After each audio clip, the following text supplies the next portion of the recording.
Hi అండి. ఇందిరమ్మ ఇళ్ళ పథకానికి సంబంధించి ఈరోజు వచ్చిన ఒక లేటెస్ట్ అప్డేట్ గురించి మీకు పూర్తి వివరాలు తెలియజేస్తానండి. అలాగే ఎవరైతే ఇందిరమ్మ ఇళ్ళ కోసం వెయిట్ చేస్తున్నారో, అలాగే అప్లై చేశారో జస్ట్ కామెంట్ అయితే చేయండి. అలాగే దీనికి సంబంధించిన ఇంకెలాంటి అప్డేట్ వచ్చినా కూడా మీ అందరికి తెలియచేయడానికి నాకు ఈజీగా ఉంటుంది. ఇంకా మనం అప్డేట్ ఏంటో చూద్దాం. మన తెలంగాణ రాష్ట్రంలో ఇందిరమ్మ ఇళ్ళ పథకాన్ని ప్రారంభించిన సంగతి అందరికీ తెలిసిందే. అలాగే ప్రభుత్వ పథకాలకు అర్హుల ఎంపిక విషయంలో ప్రజలు ఆందోళనలు చెందుతున్నారని చెప్పేసి తెలిసింది. అలాగే తెలంగాణ ప్రభుత్వ పథకాలకు అర్హుల ఎంపిక అనేది నిరంతర ప్రక్రియ అని చెప్పేసి కూడా చెప్పడం అయితే జరిగిందండి. అలాగే ఎవరు ఆందోళన చెందాల్సిన అవసరం లేదని మంత్రి సీతక్క పేర్కొన్నారు. అంతేకాకుండా 10 ఏళ్లలో బీఆర్ఎస్ ప్రభుత్వం ప్రజలకు ఇల్లు రేషన్ కార్డు ఇవ్వలేదని మంత్రి గారు తెలిపారు. అలాగే కాంగ్రెస్ ప్రభుత్వంలో ఇందిరమ్మ ఇళ్ళు, కొత్త రేషన్ కార్డులు ఇవ్వాలని ప్రజలు కోరుతున్నారని సీతక్క స్పష్టం చేశారు. సో ఇదండి మనకు వచ్చిన లేటెస్ట్ అప్డేట్.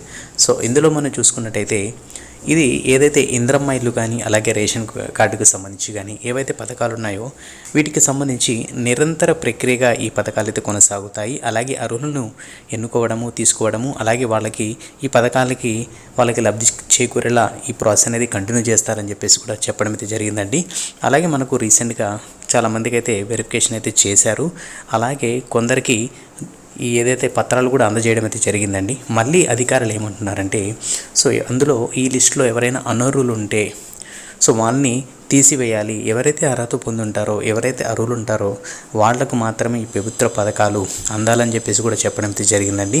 సో మళ్ళీ వాళ్ళు రీవెరిఫికేషన్ చేసి, అంటే ఎవరికైతే పత్రాలు జారీ చేసి ఉంటారో వాళ్ళకి రీవెరిఫికేషన్ చేసి మళ్ళీ అర్హులను గుర్తించి వాళ్ళకైతే ఈ ఇందిరమ్మ ఇళ్ళ పథకానికి సంబంధించిన ప్రాసెస్ అనేది కంటిన్యూ చేయడం అయితే జరుగుతుందండి. సో ప్రస్తుతానికి మనకు L1 ఫేస్ అనేది కొనసాగిస్తారు. L1 అంటే మనకు స్థలం ఉండి ఇల్లు కట్టుకోలేని స్తోమత ఎవరికైతే ఉంటుందో వాళ్ళకి ఈ పథకాన్ని అయితే ప్రారంభించడం అయితే జరుగుతుందండి. అలాగే ఈ పథకానికి సంబంధించి ఇంకెలాంటి ఇన్ఫర్మేషన్ వచ్చినా కూడా తప్పకుండా మీ అందరికి తెలియజేస్తాను. అలాగే వీడియో లైక్ చేసి మన ఛానల్ని తప్పకుండా సబ్స్క్రైబ్ చేయండి. నెక్స్ట్ వీడియోలో మళ్ళీ కలుద్దాం.